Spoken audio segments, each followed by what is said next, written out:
Key's Story, Part 1, Luck and Offerings, by Lauren Wright. It is bad luck to light a fire that isn't born from the first fire of the day.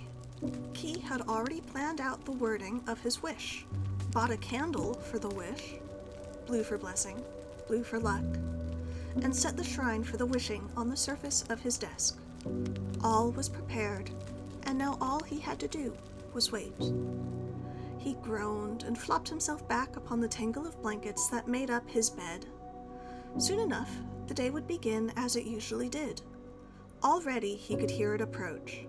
Milo, his domineering older brother, though Milo would say that he was simply protective, climbed the rickety staircase up to the attic room to bring the day's first fire into Key's chamber to brighten the space and encourage him to emerge from the messy cocoon of blankets bundled around him.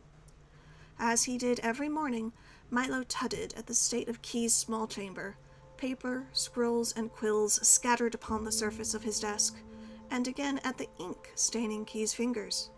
And as he did every morning, Key, face still buried in his pillow, smiled at his brother's fussiness before schooling his face and emerging from the blankets. "Good morning, little brother, and happy birthday. Come greet the day with me downstairs, and then after breakfast, we can go over your apprenticeship offers together, Milo prompted, and Key froze, one foot still tangled in a blanket. Milo continued to speak, but his words began to buzz, indecipherable, through Key's ears. Today was the day. He would receive the offers that would direct the course of his life. Technically, he had already received them. They were already downstairs, waiting for him.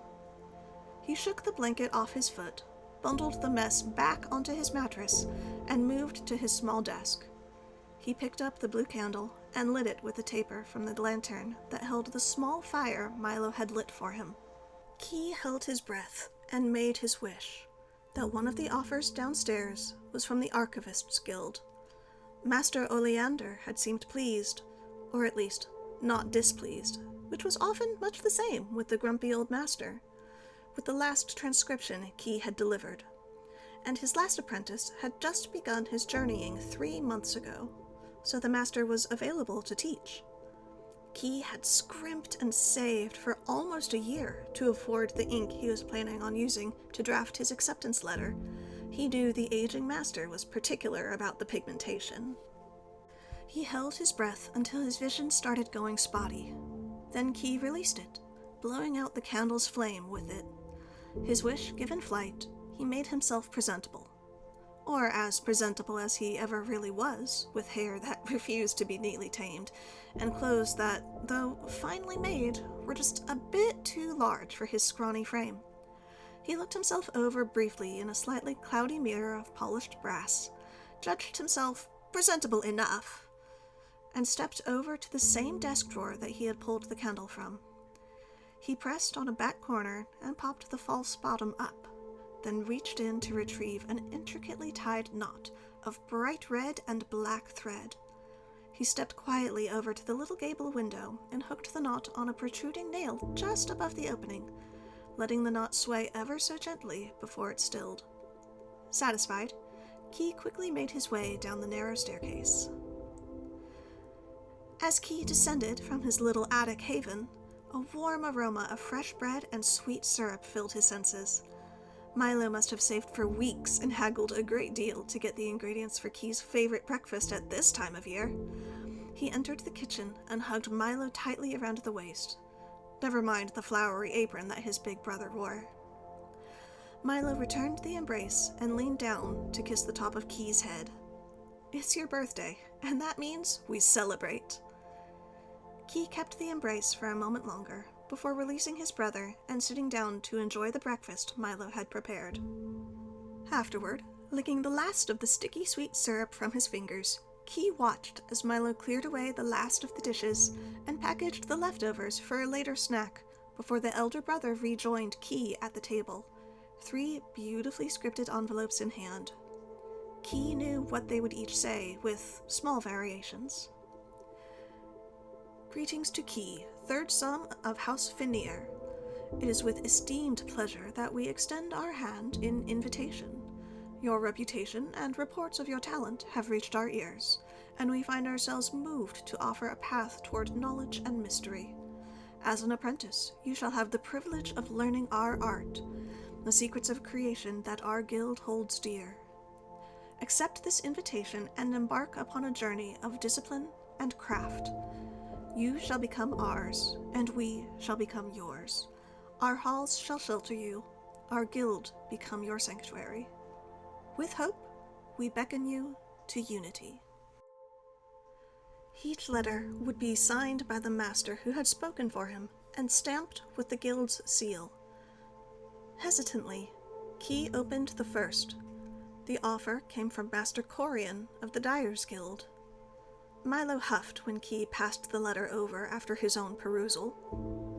Doesn't Master Corian own the shop you like to get the pigments for your ink from? That may not be a bad match, Key. Who else has offered? Key opened the second offer, eyes skimming down to the signature and seal.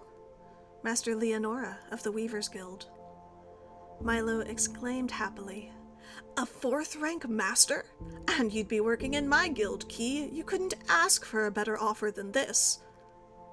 But Key's eyes were fixed on the third letter, and he felt himself begin to hold his breath again, hoping and wishing as he opened the letter and let his eyes skim to the end.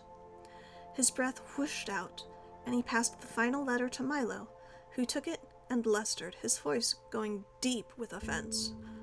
"A second-rank nobody from the Adventurers Guild? Who even is this Master Riley?